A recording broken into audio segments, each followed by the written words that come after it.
Hello, in this chapter we're going to do what I call the Quickstart tutorial. This is a great place to start if you've never used Zbrush before, because what we're going to do is go through everything you need to know to jump right in and start sculpting. Through this process we're going to talk about the most commonly used brushes, technical operations, various tools and techniques, and we're going to use them while we learn them. So it's a great place to dive in and get working and learning at the same time. So when you start Zbrush, it'll look something like this. You may have the Lightbox open. The Lightbox is accessed with this button right here. This is simply a file browser. The Lightbox allows you to load any type of file that can be saved out of Zbrush. Here we have ZTools, which are the models that we sculpt on in Zbrush. Here we have a project folder. These are an entire Zbrush session. Project files contain every ZTool that's open at one time, including any textures, cameras, or lighting that you have set up in Zbrush. So it's a full Zbrush session that's been saved. We have arrays, fibers, materials. Basically anything you can save out of Zbrush can be loaded in using the file browser, the Lightbox. So in the Lightbox tool menu, we're going to find Polysphere. The polysphere is my favorite sort of default ball of clay. I'll use this anytime I just want to start sketching something using Dynamesh. On the right-hand side of your screen here, you'll see that there is a tool menu. Now, if you don't have this for some reason, go to the top of your screen, click on Tool, and then click this little radio button right here, and it'll dock it on the side of your screen. The tool menu is the menu that allows us to access everything that relates to the particular object that we're sculpting on.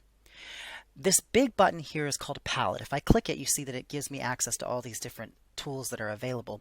None of these we're actually going to use. We're going to load in the Z-sphere and sculpt on that.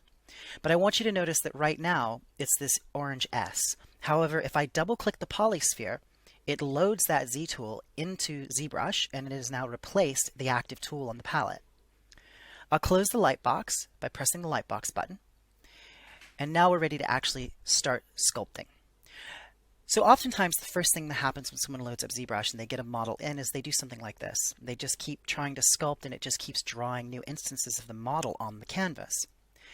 Now this is not a 3D model right now. What's happening is I'm drawing the 3D model and then dropping it and drawing another one, basically embedding it into that background. It's essentially an image.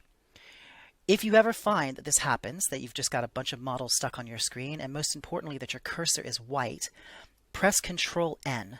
Control N, that will clear your canvas. Now I'll draw that model on the canvas again just by clicking and dragging with the Wacom pen. And then I'm going to come up here at the top of the screen, and there's a button called Edit. This is edit mode. And anything in ZBrush that has a hotkey, you'll see in the tooltip it gives the hotkey next to it. Here it's the letter T.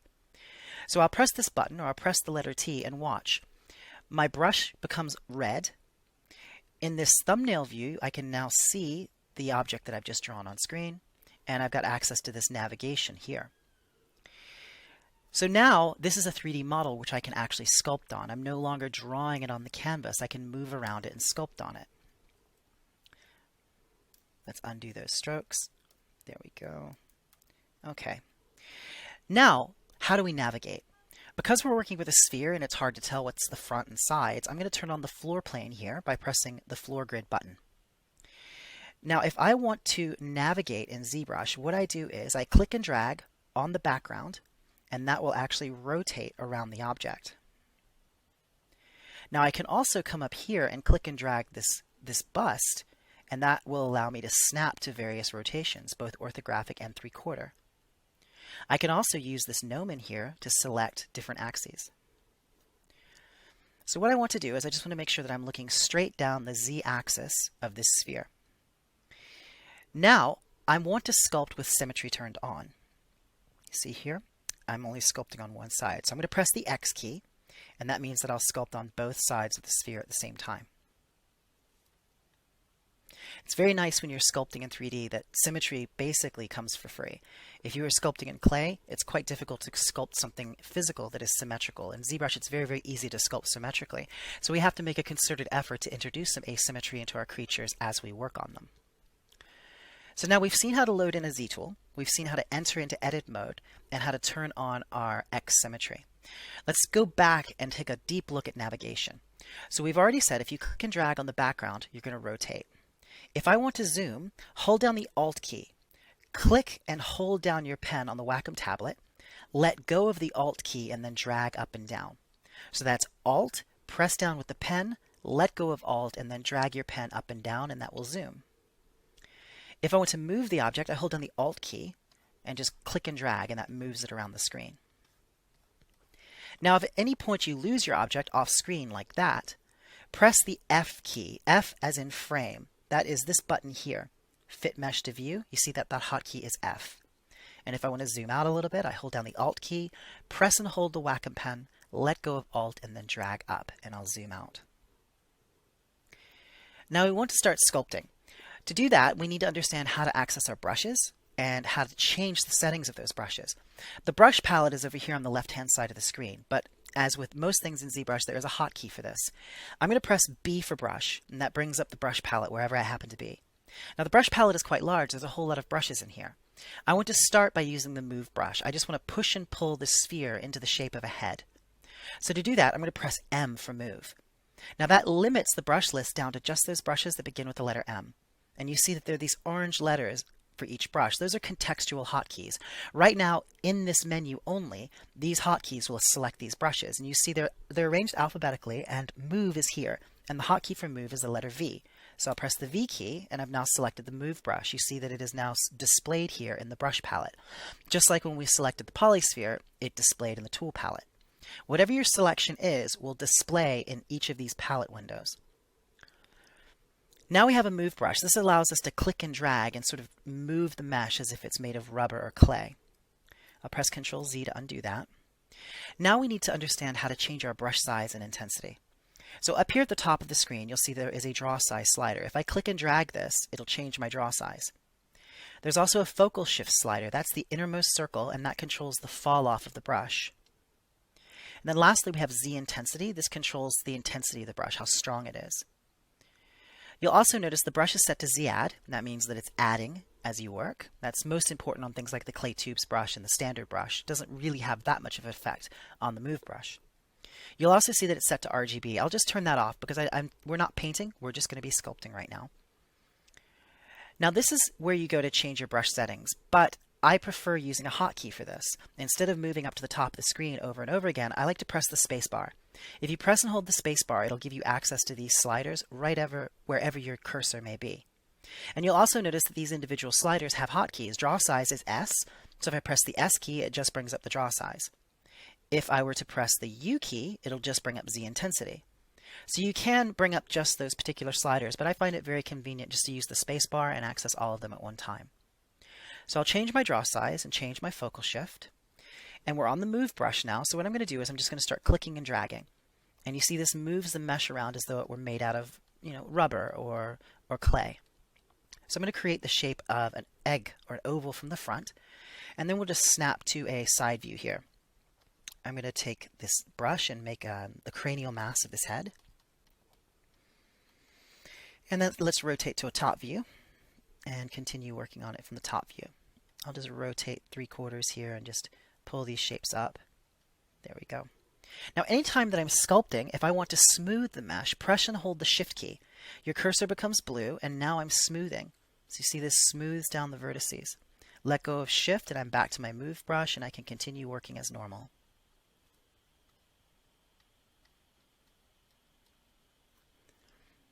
So we're going to sketch in just an interesting kind of alien head as a learning exercise. So we'll just create something kind of fantasy and interesting to begin with. So now we've seen how to navigate. We've seen how to access our brushes. Let's choose a different brush now. Let's go to B for brush, S for standard. And we're going to select the standard brush. That's the hotkey T. The standard brush is kind of a standard ZBrush brush. It simply adds like that. Or if I hold down the Alt key, it will subtract. So what I want to do with this brush is I just want to sketch in some eye sockets and start to get just the basic sort of anatomy of this head. Let's get the angle of the jaw in here. Start thinking about the structure of the brow. And now I'm going to go back to my Move brush. That's B, M, V. Change my draw size. And I'm going to start shifting around these shapes a little bit. Whenever I'm working in ZBrush, I think it's really important to always look at your character from various points of view. I'm going to turn off the floor plane now so I can see clearly from the underside.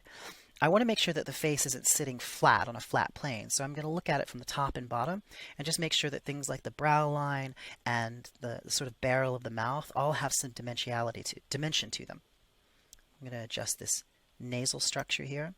We're kind of just sketching an idea, so not entirely sure where we're going to go with this. I just know that I want it to be humanoid. Let's spread those eye sockets out a bit and bring this chin forward and the angle of the mandible, the jaw. Now, I want to select a different brush.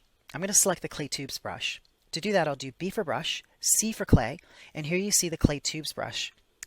Don't select Clay Buildup, select Clay Tubes. Clay Buildup is a very aggressive brush, but Clay Tubes is a nice, somewhat subtle brush that I find really good for sketching. I'll select that brush, change my draw size. Now you'll notice this brush has an alpha associated with it. This square alpha is the tip of the brush. Alphas here are grayscale images that serve as your brush shape. So this square alpha allows us to get an effect like this. It's a very sketchy, sort of noisy brush that doesn't have that perfectly refined 3D look to it. It builds up somewhat aggressively, and I find it really, really nice because it makes the surface sort of feel like wet clay, like I'm using a spatula just to build up clay on the surface. So I'm just going to use this to kind of sketch in some bone structure. If I hold down the Alt key, I can use this to subtract, and I can knock back a little plane there under the cheekbone. Build up the muzzle, build up the nose again. Here we go. Now I want to make some changes to the cranial mass at the back of the head. So I'm going to go to B for brush, M for magnify, and I'm going to select the magnify brush here. And the magnify brush I think is really nice just for sort of enlarging areas. And of course it's quite aggressive by default, so I'll just turn down my Z intensity and that makes it a little bit more subtle. I just want to give that sort of classic oversized alien cranium look here.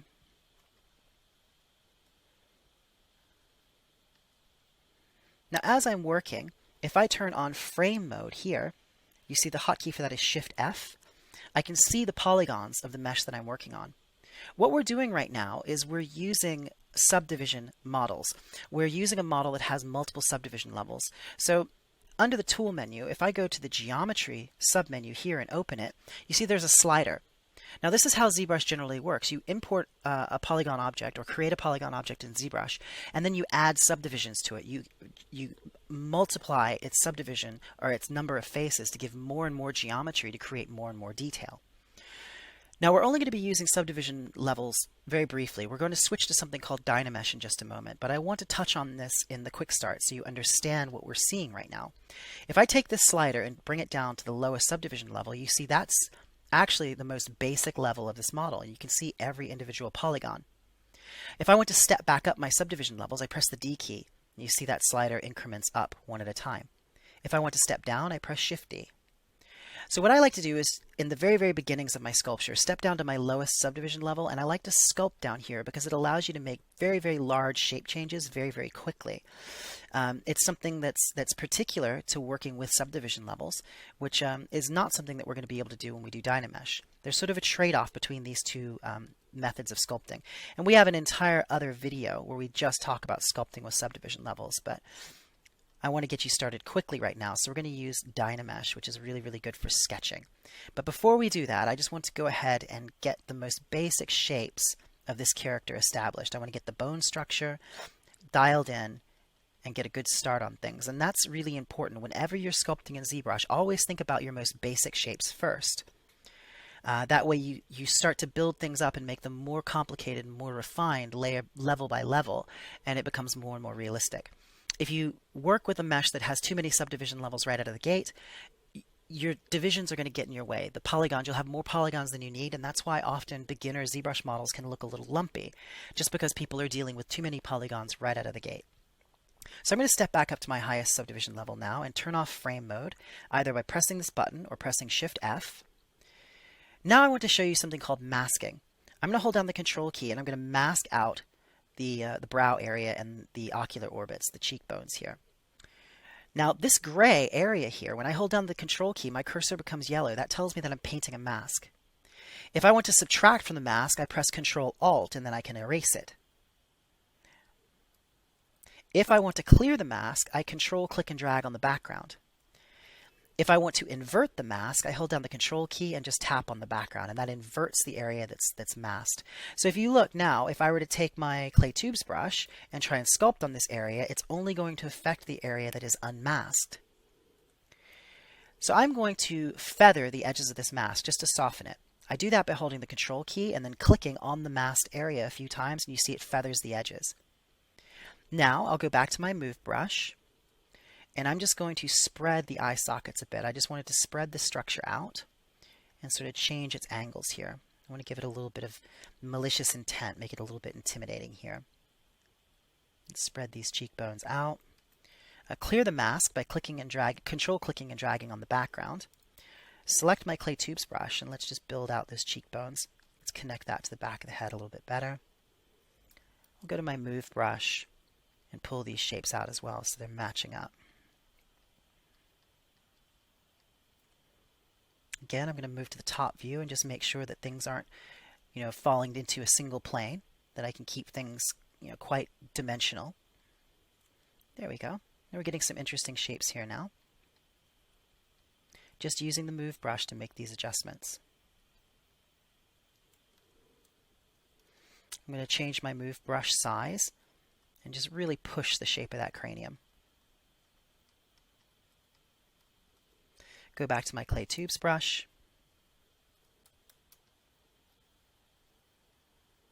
And build up that temporal ridge there, that sort of edge of the skull. Hold down the Alt key and I can knock back a bit of a hollow in there. Build up the muscle at the corner of the jaw there, the masseter muscle.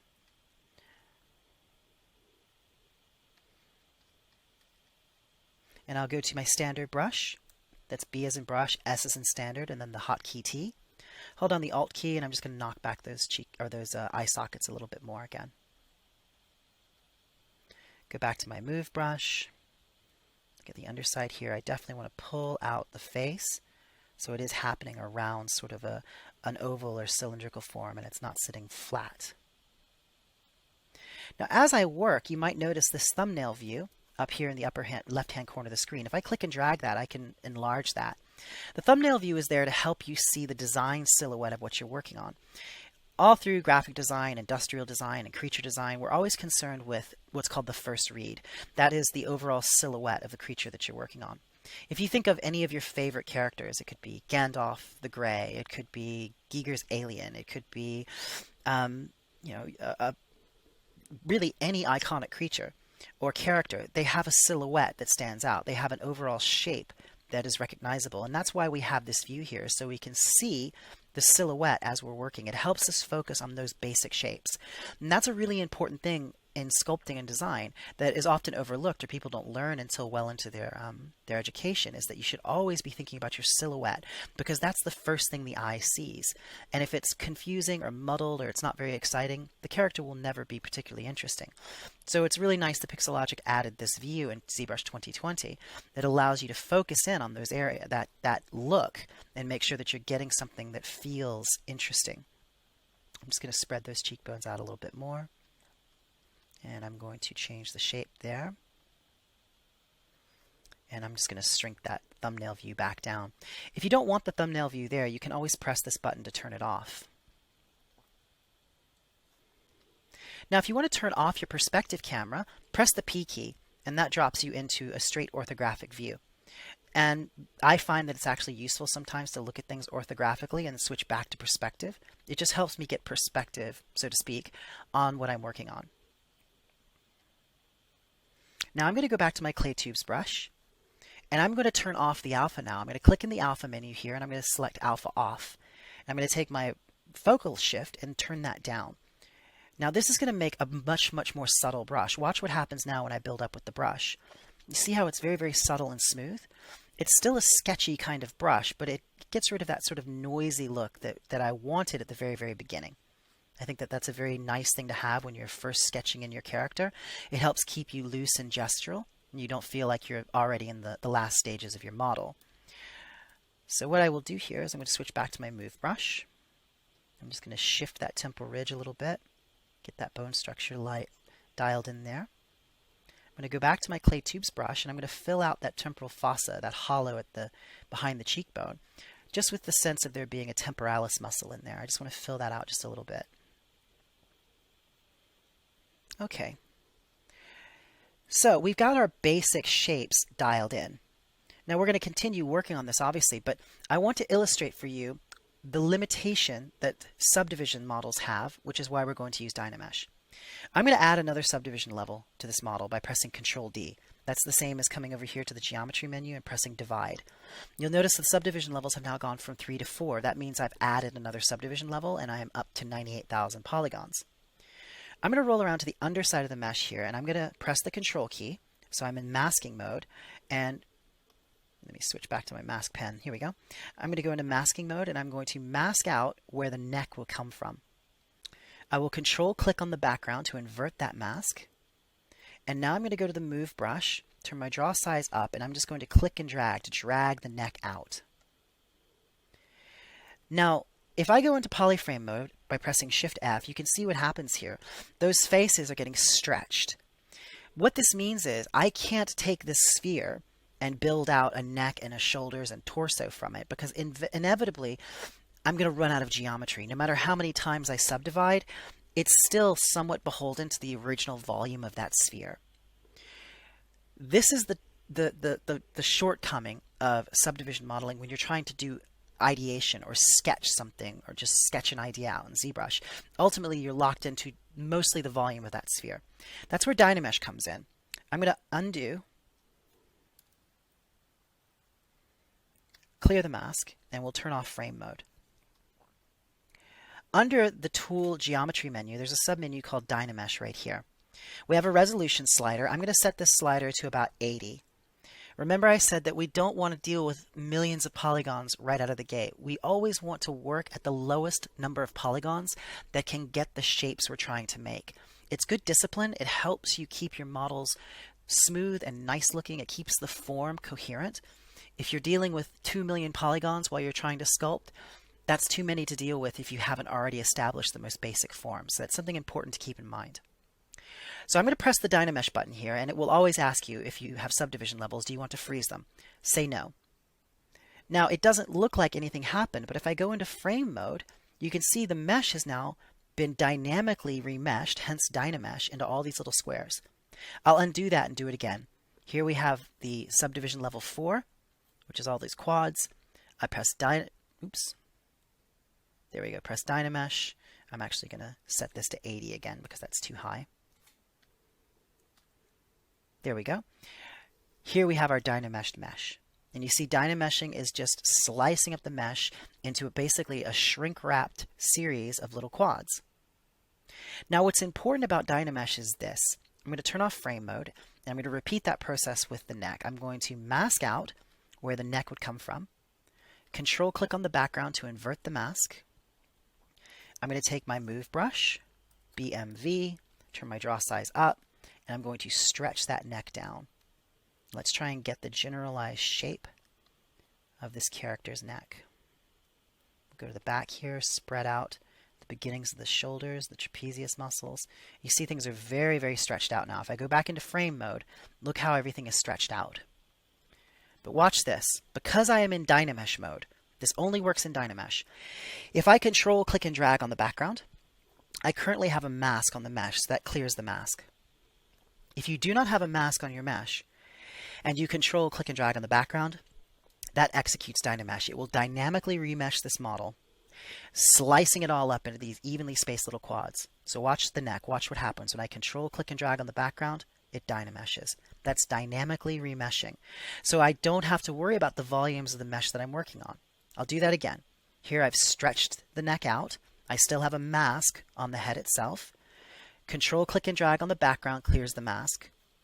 Control, click, and drag again executes Dynamesh. So anytime Dynamesh is turned on and you Control, click, and drag on the background, it'll dynamically remesh the model. And there's no limit to how many times you can Dynamesh. I constantly Dynamesh while I'm working. So I'll take my Move brush and start shifting stuff around. We'll turn off frame mode because we don't really need to see those polygons anymore. And I'm just going to adjust the shapes of the neck here. I'm going to roll around to the underside, go to the Clay Tubes brush. Let's fill out where the trachea is and the anatomy of the neck here. We'll come up here and start to build up the sternocleidomastoid muscles to start to get the shapes of the neck in here. And let's say I want to make some further changes to the cranium. I'm going to go ahead and mask out the cranium. We'll stretch the mesh out again. Invert that mask and go to the magnify brush. And let's just magnify this again.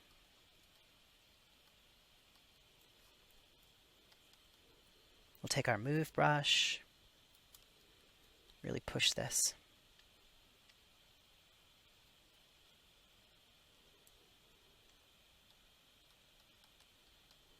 Clear the mask. Do a few more changes. Now watch, Control, click and drag. It dynamically remeshes. So I'm going to stop going into frame mode now because I think it should be pretty clear what Dynamesh is doing. So I'm going to go ahead and go back to my clay tubes brush and hold down the Alt key so I can subtract in the temporal ridge, or the temporal fossa here, the hollows of the skull on the sides. And I'm just going to start building up some shapes here. Now I'm constantly using that spacebar to change my draw size and Z intensity as I work.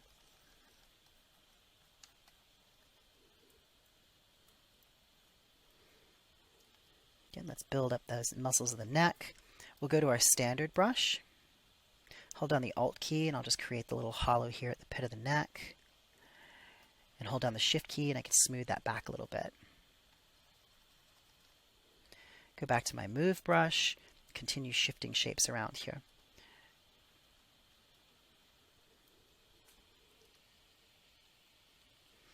Let's zoom into the face and I'll go back to my clay tubes brush. Again, I have turned the alpha off on this brush. So here I'm just going to start thinking around what the nose might be like, the furrows in the brow here.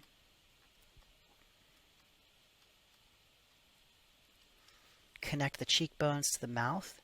Get those muscles that attach the zygomaticus major and minor, the muscles that attach from the cheekbone down to the corners of where the mouth will be. We'll just start sketching those in. Now I'm going to select a different brush, one of my favorite brushes. This is the Dam Standard brush.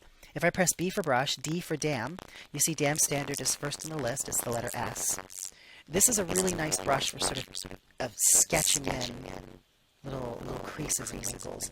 So I'm just using this to sort of sketch in some depressions here in the model. Sketching it may have folds of flash and whatnot. It's really good for also drapery as well. Holding the Shift key and smoothing as I go.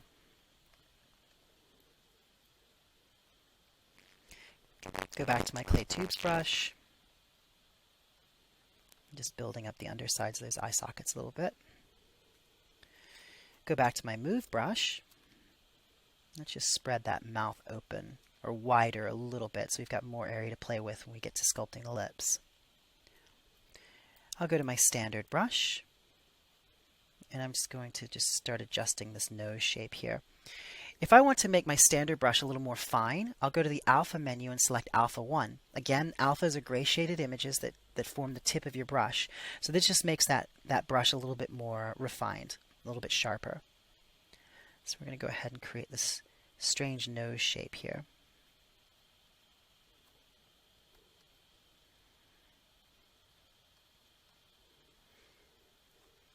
Go back to my clay tubes brush, holding down the Alt key to just knock back those shapes a bit.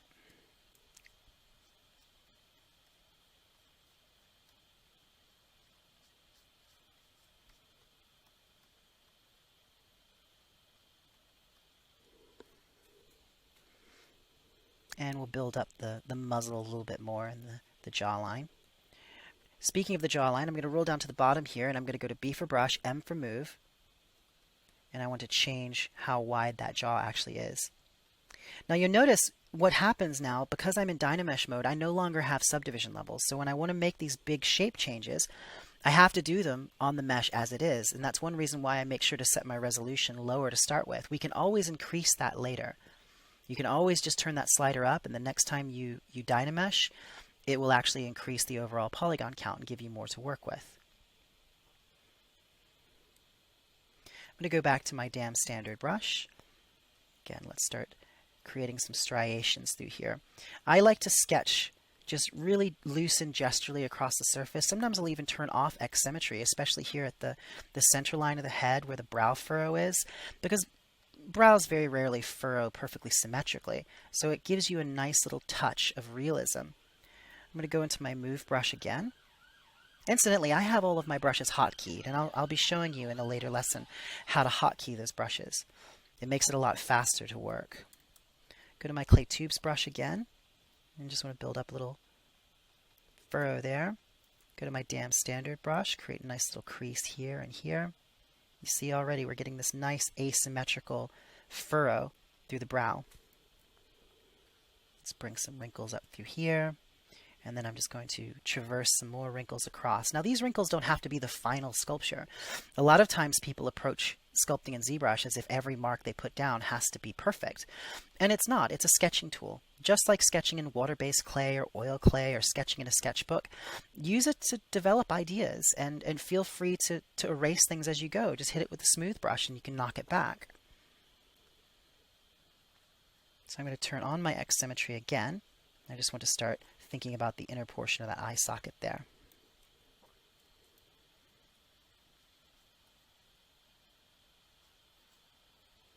Come around to the back of the head here, create a little wrinkle there at the back of the head, and then go to my standard brush. Again, I have that alpha on the standard brush, so it's a little bit more fine. And create some folds of skin here. And then use the smooth brush just to knock them back a bit. And smooth back the back of the neck a little. So I'm going to take my damn standard brush now, B for brush, D for dam, S for standard, and I'm just going to sketch in the line between the lips. I just want to get an idea of where the lips will fall here. Now I'm going to hold down the Alt key. The Alt key makes the damn standard brush pinch. So I'm going to pinch the shape of the upper lip, like that. Now I'm going to take the masking brush, that's just holding down the Control key, and I'm going to mask out where the lower lip will be. I'm going to invert that mask by Control-clicking on the background, and I'm going to go to my standard brush, and I'm just going to start sketching in the shape of the lower lip.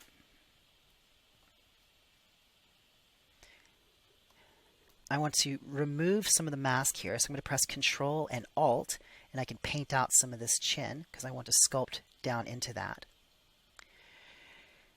Pretty soon we're going to need to increase our subdivision levels so we can get a little bit more detail here. So I'm going to go to B for brush, M for move, V, and I'm going to take the move brush and I'm just going to tug the upper lip under, or the lower lip under the upper lip, just slightly. And I'm going to sort of increase its volume a little bit, just using the move brush. I'm going to go back to my clay tubes brush, again with no alpha, and I'm just going to build up the sort of orbicularis oris muscle. It's this little W shape that you might recognize that happens at the bottom of the mouth sometimes. I'm going to hold down the Alt key and push this center portion in just a tick. There we go. I'm going to clear my mask, Control, click, and drag. That executes Dynamesh. Now you see what's happened here. The Dynamesh has actually glued the lips together a little bit. It's lost some of the detail that we put in there. So I'll undo that.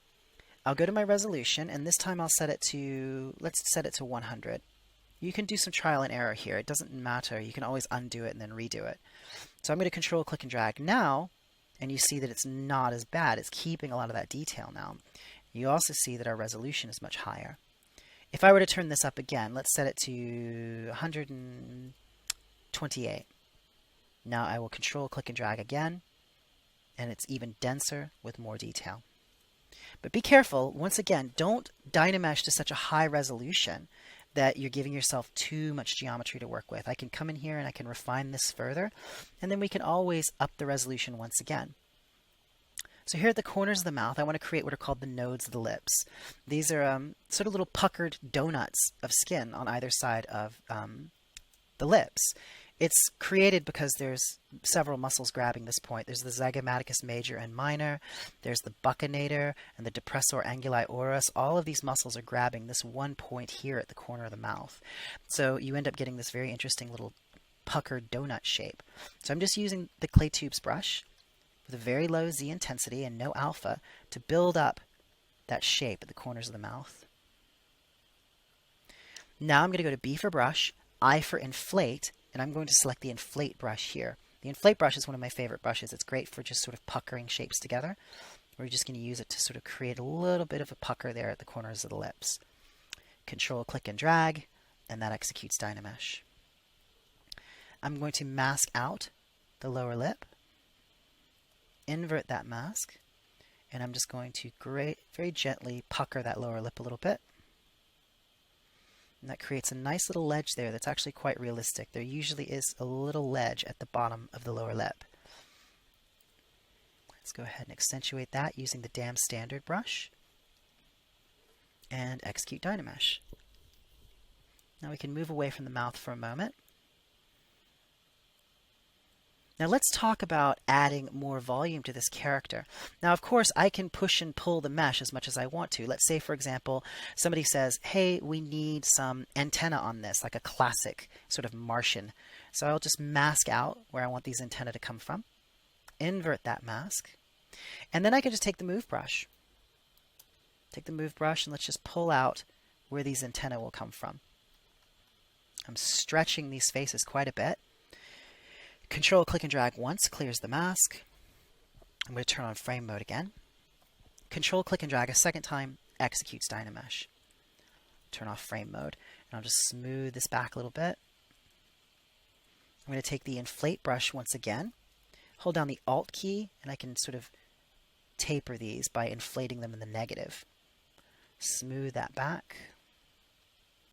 And then let's go to our inflate brush once again and just sort of inflate little bulbs on the end of that. Very classic kind of antenna that you see in like a 1950s Martian design. Come down here to the base and go to my Damn Standard brush.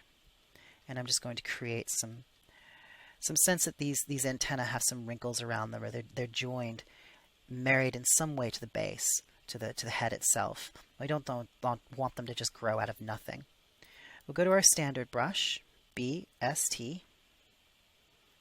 Turn down my Z intensity a little bit more than that, and I'll just build up some of these wrinkles a little bit.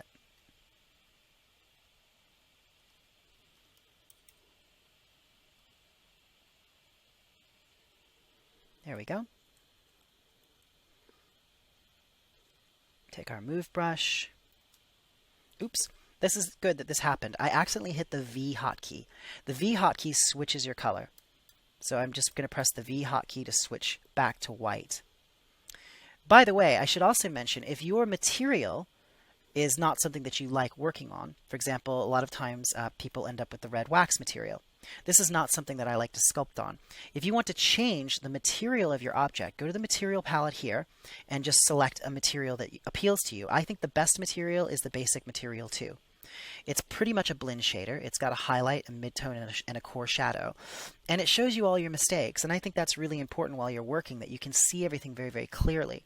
A lot of people elect to sculpt on something like Matcap Gray, which can actually hide a lot of problems in the model. So I choose not to use that. I'll show models in Matcap Gray, but I try not to sculpt in it because it makes it a little difficult for me to see what I'm doing sometimes.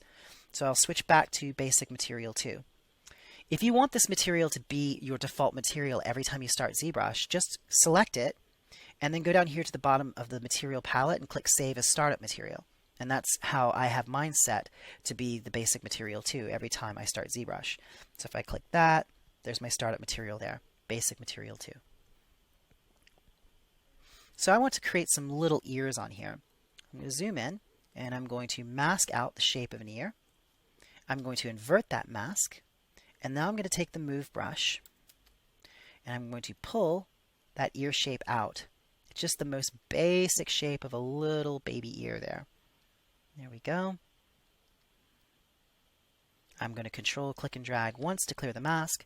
Control, click, and drag a second time to execute Dynamesh. Now we can smooth across that. I'll take the inflate brush. Just start to inflate the outermost border of the ear. It's called the conch of the ear. And I will go to the standard brush, hold down the Alt key, and just sort of push back the area behind the ear. Might even use the move brush for this as well. I just want to click and drag just to get some draft behind the ear. There we go. And still in my move brush, I'm just going to change the shape of that ear a little bit. And I'm going to go back to my standard brush. And I'm going to mask out the entire inside of the ear here. Control click on the background to invert the mask. I'll take my move brush and I'm just going to hold down the Alt key and it'll just push those faces straight in when I click and drag. Holding down the Alt key with the move brush will either push or pull the faces in or out. So I'm just going to push those in slightly. Let's clear the mask and Dynamesh that. Still on my move brush, I'm just adjusting the shapes of the ear here. I'm going to go to the standard brush and I'm going to push in the ear hole, the auditory meatus. Let's turn up the Z intensity a little bit. Holding down the Alt key, let's push that in. And now I'm going to build up the little nubbin of skin right here. That's called the tragus. And I'm going to extend the conch of the ear, or the helix of the ear, I mean, down inside the body of the ear like that. Hold down the Alt key. There we go. Now we're starting to get that little Y-shaped bit inside the ear.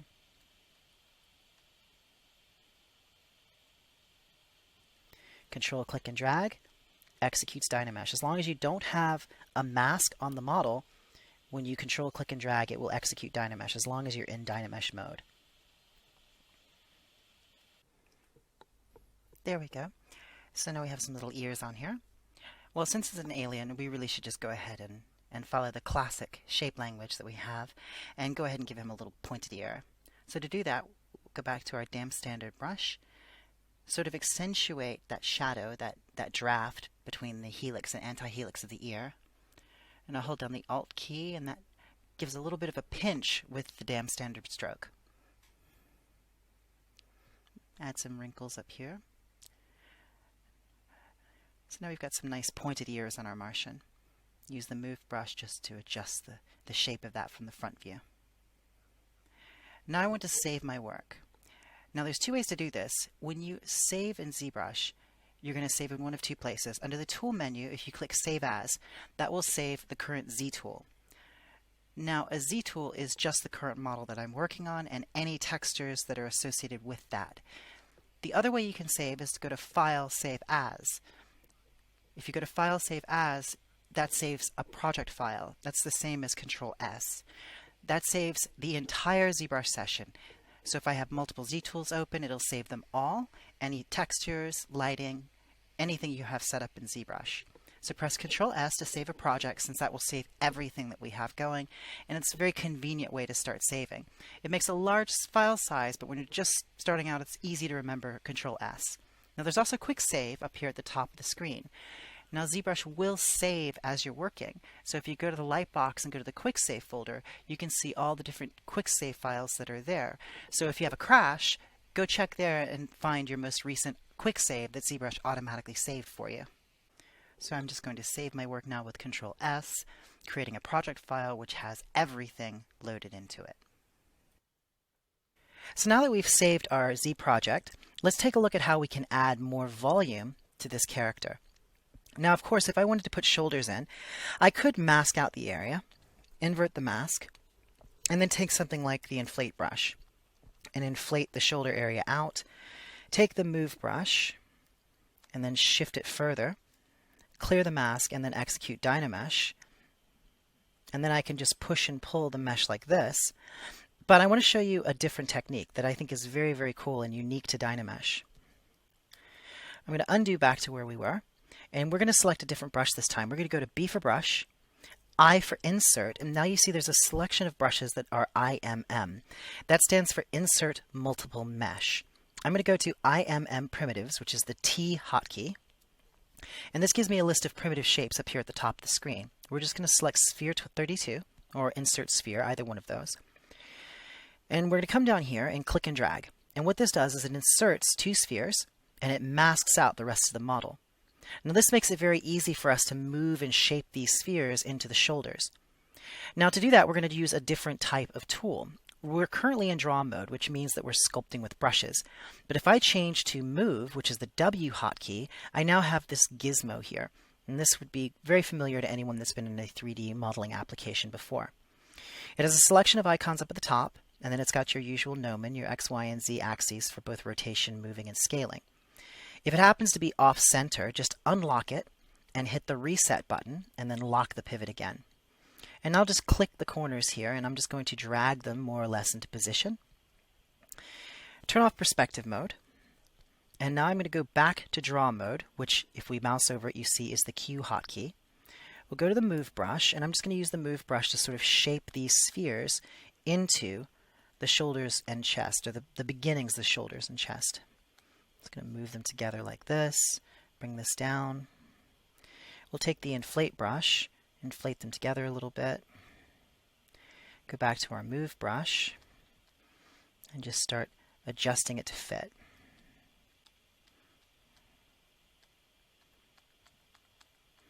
We're just going to create a bust for this tutorial, so we're not going to take the shoulders down too far. But I want to get the beginnings of the shoulders and chest, so it's a reasonable place to end the bust, so it doesn't feel like it's just cut off at the neck. Bring this up here, and then I'll go into frame mode again so you can see what happens. If I control click and drag once, it clears the mask that it put on the head itself, and then control click and drag a second time and it will dynamesh those spheres into the model. It has now made those one continuous mesh. If we zoom in, you can see it's actually blending in. So let's go out of frame mode with Shift F, turn our brush size up, go to the smooth brush, and let's just smooth back those facets. There's no actual faceting in the geometry, that's just an artifact from where we had the faceting in the original mesh. Go to our clay tubes brush, let's build up the sternum, build up the clavicles, like this. Let's extend out the anatomy of the neck to make contact there. Let's go to our standard brush, hold down the Alt key, and we'll knock back a little hollow here. Back to our move brush and shift these shapes around and smooth. Come back here, go to our clay tubes brush, and let's fix that transition up into the neck.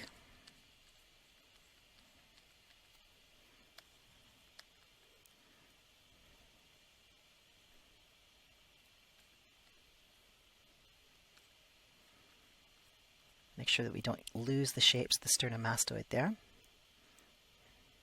I'm going to go in with the standard brush, and I want to create a little hollow right here between what is the deltoid and the pectoralis muscles.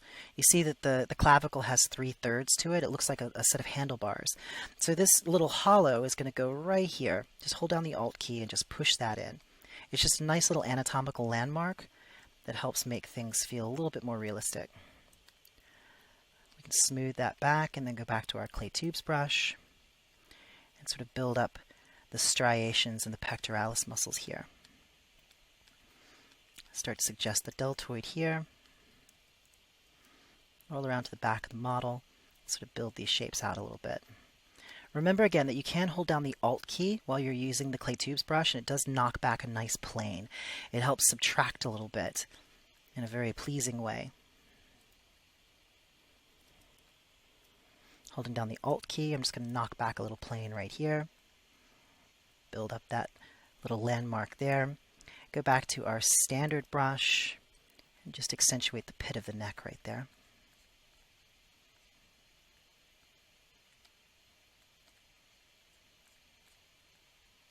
Turn down my draw size, get that nice little bifurcation there, and then smooth that back a bit. I'll go to my damn standard brush. I find the damn standard brush really nice for getting the flow of muscles.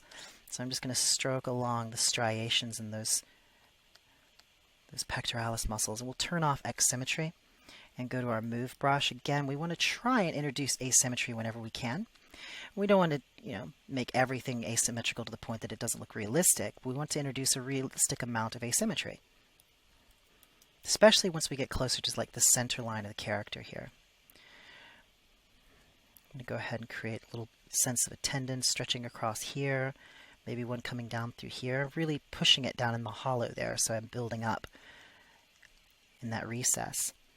And then I'll hold down the Alt key, and I'm just going to catch a little bit of shadow on either side of it just to deepen that and accentuate that look.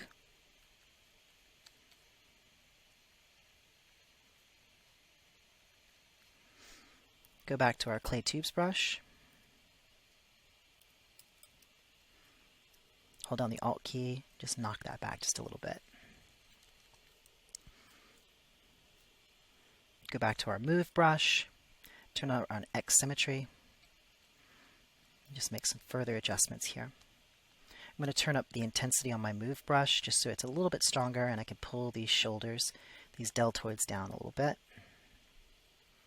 There we go. So we can continue adding spheres like that to build up the entirety of the character. Again, Dynamesh means you don't have to worry about the underlying topology. You don't have to worry about the underlying volumes of your model at all. You can basically continue to add spheres like balls of clay, Dynamesh them together, and continue sculpting. Let's look now how we would add a sphere that we didn't want to blend into the model. How do we work with multiple Z tools together at the same time? Those are called subtools. I'm going to save my work here, and I'll show you what I mean by that. Subtools are a collection of multiple Z tools. If I go to the tool menu here and open up the demo soldier, which comes with ZBrush by default, this is a model made up of multiple subtools. If I go to the tool menu and open up the subtool palette, you'll see that there are a selection of different models here. Each one of these is a separate subtool, but they're grouped together and they move together. And if I were to Alt-click on any one of these subtools, it will select it from this list. And I can then individually divide this or Dynamesh it and sculpt on it or paint on it. Each one of these is its own subtool. So what I want to do is I want to create subtools for our alien head. I want to give him a pair of eyeballs. So to do that, I need to get a sphere into my tool palette here. I need to have a sphere available. Currently I don't. I just have the one that we've been sculpting on. And if you see here, there's the demo soldier, which we just loaded up. So both of the tools that we've loaded are currently in the tool palette. I want to create a sphere, so I'm going to go to the light box and I'm going to load up a brand new polysphere. Now it looks like the model is gone that we were working on, but it's not. It's still right here. If I select it, there's our alien. Now I will go to append, and this opens up the tool palette, and there's the polysphere there. If I select that, it's now been added to my subtool list. Now we can't see it because it's actually sitting inside the head, but if I turn on transparency mode here and perhaps turn off ghost mode, you can see it more clearly. There's the sphere sitting inside the head. So I'm going to turn off my X symmetry and I'm going to go to W for move mode. Now my pivot is no longer sitting in the center of that sphere, so I'm going to unlock it and I'm going to click this button here, go to unmask mesh center. Oops, I'm actually on the head, I'm not on the sphere. That's why it snapped to the center of the head. So I need to make sure that I have the sphere selected, and I'll do that by clicking it in the subtool palette. There we go. Now our pivot is at the center of the sphere. I will lock the pivot again, and then I'll just move it off to the side, and I will scale it down with the center scale option there. I'm going to move it into the eye socket, scale it to be about the right size. Like so. Now I'm going to select the head again, and I'm going to leave transparency turned on so I can see through the sphere to the faces behind it. I'm going to go to the clay tubes brush now, and I'm just going to mask out the inside of the eye socket and invert the mask. And using the clay tubes brush, I'm going to build up all those faces so they're sitting in front of that eyeball sphere. So I'm basically building out the faces from behind the sphere that we just added. Just like that. If we turn off transparency now, you can see we're basically building up the outside of the eyelids. I'm going to clear my mask. I'm going to take my brush size, turn it down, and I'm going to mask out the shape of an open eye. Just like this. We actually want to make sure that we turn on X symmetry when we do this.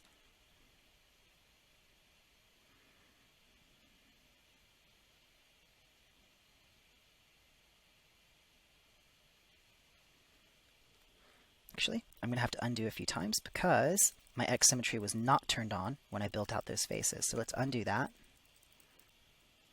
Let's mask again, this time with X symmetry turned on. You have to be careful about losing your symmetry by turning off X symmetry and then forgetting it's turned off. But there's actually ways around that. If you do end up losing your symmetry, it's not a problem. We can actually reintroduce it quite easily. We have an entire video chapter on that where we talk about reintroducing symmetry where you've lost it.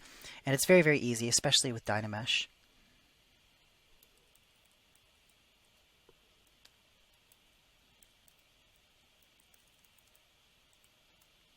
Here we go. Let's mask all that out.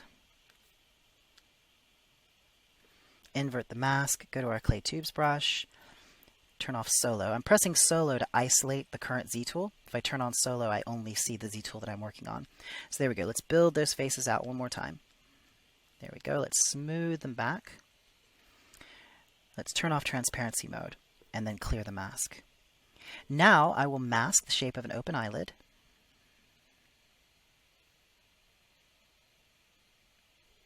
Remember, Control-Alt will subtract from the mask.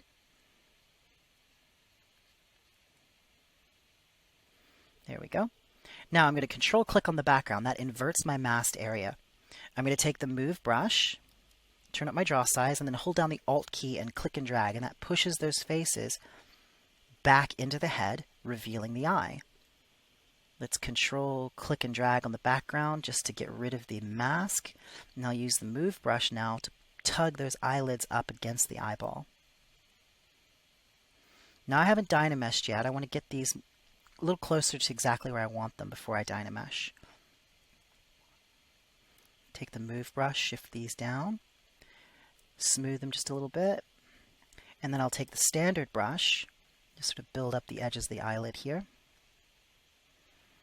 I'm going to mask out the upper lid, and I'm going to take the lower lid with the Move brush, zoom in here and just tug that in and up a little bit just to get the nice corner of the eye there. Now, oops.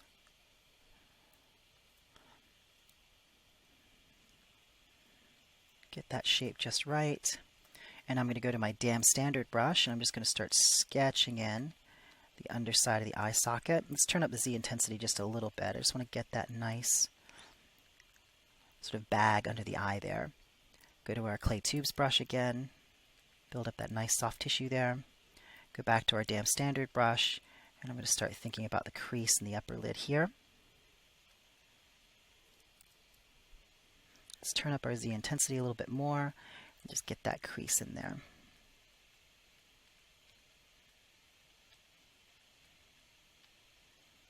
Put a few of those there. There we go. Go back to our Move brush, just adjust that a little bit. And now we're ready to Dynamesh. Control, click, and drag on the background, and it will Dynamesh the mesh. Now, of course, we only have one eyeball now. We want that eyeball to mirror over the opposite side. So I will select the eyeball sphere. I'm going to save my work before I do this. I think it's very important to always save often when you're working in ZBrush. You can always just press the Quick Save button there, which is the hotkey is number 9, but I just like to manually save. So with the eyeball subtool selected, go to Z Plugin. Under Z Plugin, you'll find Subtool Master. Under Subtool Master, you'll find Mirror. I want to make sure that Merge into one subtool is selected and across the X-axis is selected. So that will take that eyeball, it will mirror it across the X-axis and merge the two into one subtool. So if I click OK, I get two eyeballs like that. Select the head again, go back to our Move brush, and we can continue to finesse these shapes.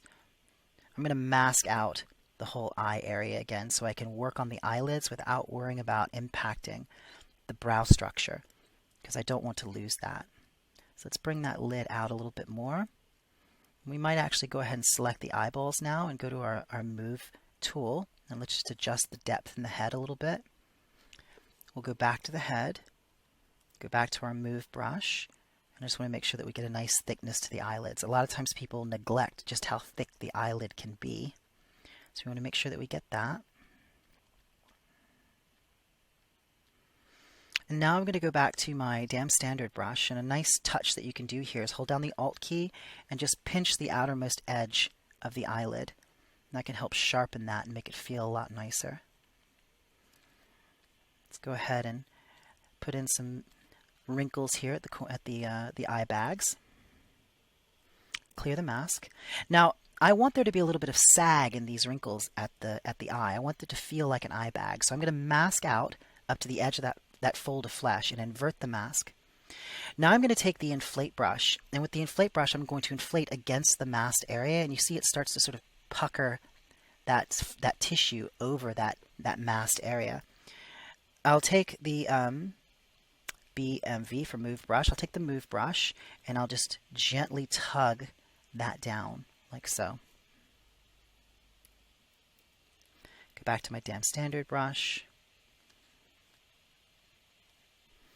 and accentuate that, and then execute Dynamesh. There we go. Let's come up here into the top. Let's smooth that back a bit. Go back in with our damn standard brush, get a nice little crease there. Go in with my clay tubes brush, and let's just fill in that hollow just a little bit.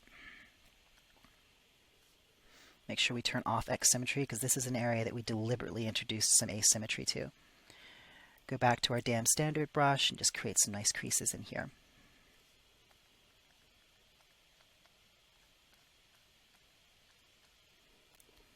There we go.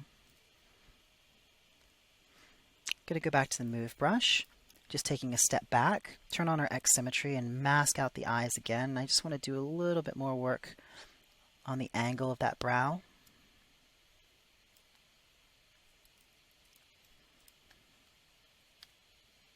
Take that Move brush and just shift some of the stuff around a little bit. Furrow this a little bit more. Go back to our damn standard brush and just get a nice little wrinkle through here. I'm not too worried about symmetry this far away from the center line. I can afford to have some here. There we go. We'll come into the nose area with our damn standard brush and do a little bit more adjustment here just to add some visual interest. Let's get the suggestion of maybe a nasal labial fold here. Take the inflate brush, that's B, I for inflate, N.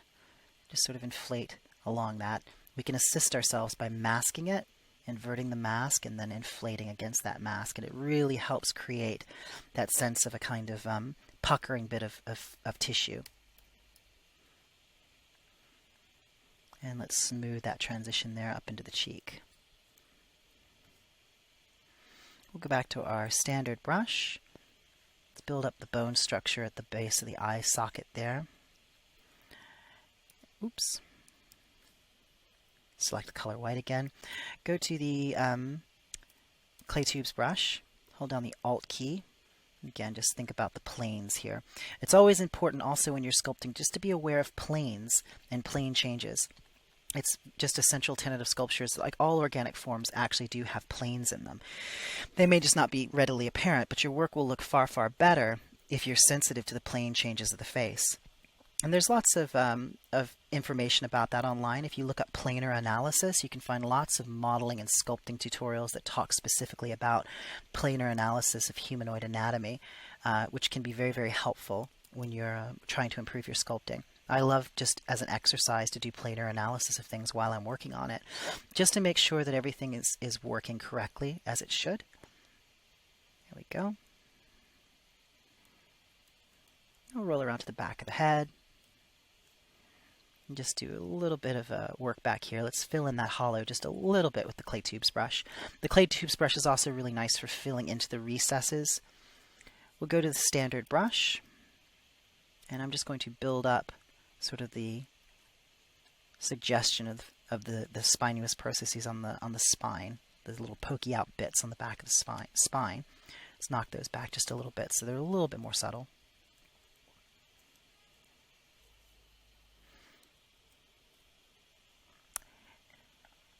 Alright, let's go ahead and select our damn standard brush again.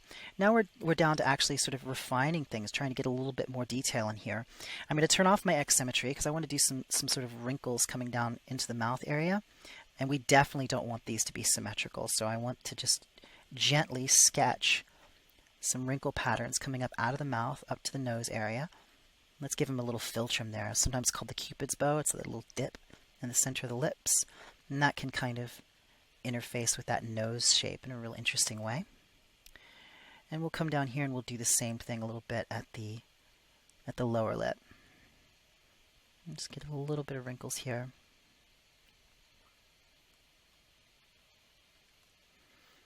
And this type of asymmetry really, really does help your work.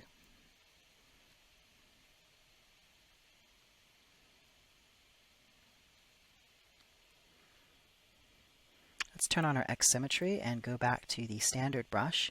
And I just want to hold down the Alt key and sort of push in that little hollow there. And I want to build up the tissue around this part here, sometimes called the tear duct. It's the medial canthus. I'm going to take the masking brush and mask inside of there, and then invert the mask. I'm going to take the inflate brush and I'm going to inflate and smooth until I get this sort of little nub in there, the little bit inside the tear duct. That's called the medial canthus and the carnacle. So we execute Dynamesh, and you see now we're getting to a point where we don't actually have enough Dynamesh to support that level of detail. So I'll undo that. I'll go back down to Geometry, go to Dynamesh, and I'm gonna raise this. Let's raise this up to 200. Execute Dynamesh, and it will vastly increase our poly count and give us better detail. So we'll go back to our damn standard brush, sketch that in, take the standard brush, and continue to accentuate and adjust the shapes of that eyelid.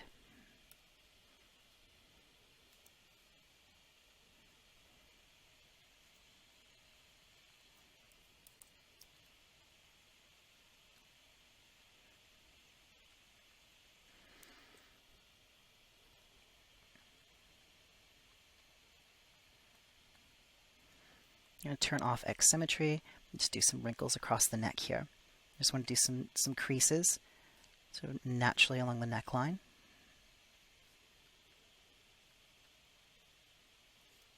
And then hold down the Shift key and just smooth them back. I'm always smoothing as I work. I think that's really important. Smooth as you go, and it just helps things feel a lot more natural and organic.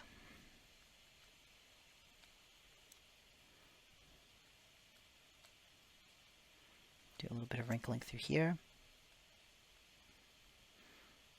We can add even finer details using alphas, and we'll talk about that in a later chapter. The idea here is just to get you started sculpting as soon as possible. I'm going to turn on my X symmetry, and I'm just going to adjust that neck a little bit. And there we go. Now, one last thing that I think is interesting, if we select the eyeballs, and the eyeballs still have subdivision levels on them, they're not Dynameshed. So if I press Control D, you can see the total polygon count here. If I hit Control D, it increases it. I can bring it up to 786,000. That should be good. Now I'm going to go to the standard brush, B for brush, S for standard, and I'm going to change my stroke type. Currently my stroke type is set to dots, which is pretty much the same as freehand. It takes whatever alpha I have selected and it drags it along in a stroke. What I want to do is I want to change to the drag rectangle stroke. That takes my currently selected alpha and just stamps out a single instance of it. So if I turn up my Z intensity, you'll see what that does. I'm going to change my alpha to alpha 6. I want to create a corneal bulge. That's the lens at the front of the eye. It just is a nice little added detail that helps give a sense of where the character is looking. Make sure X symmetry is turned on, and I will click and drag, and that starts to create a corneal bulge there. Step down a subdivision level with Shift D, and then we can smooth that back a little bit. And there we go. Now we've got a sense of where this character is looking because you can see the lens of the eye. There's the front of the eye. Because the eyeball isn't actually a sphere. The eyeball does have a corneal bulge on it. If I were to select the head again, just by Alt-clicking on it, which is the same as going to the Subtool menu and just manually selecting the head. If I were to take the Move brush, and perhaps I wanted to bring that upper eyelid down a little bit, I would want to make sure that it deformed as if it were wrapping around that corneal bulge. So if I bring that down just a tick, like so, I would want to make sure that I get that little bump in the eyelid there to compensate for that lens which it's passing over. Let's clear the mask, go to our damn standard brush, and just make sure that we get a nice creasing and depth in that upper eyelid.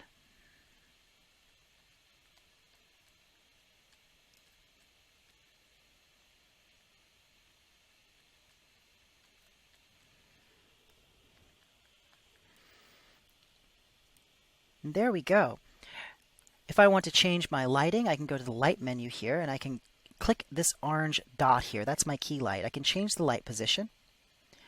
And if I turn on the second light here, I can click that orange dot, drag it around.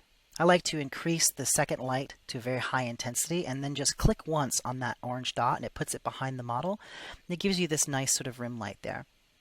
Select the key light again. We can turn this up to an intensity of 1.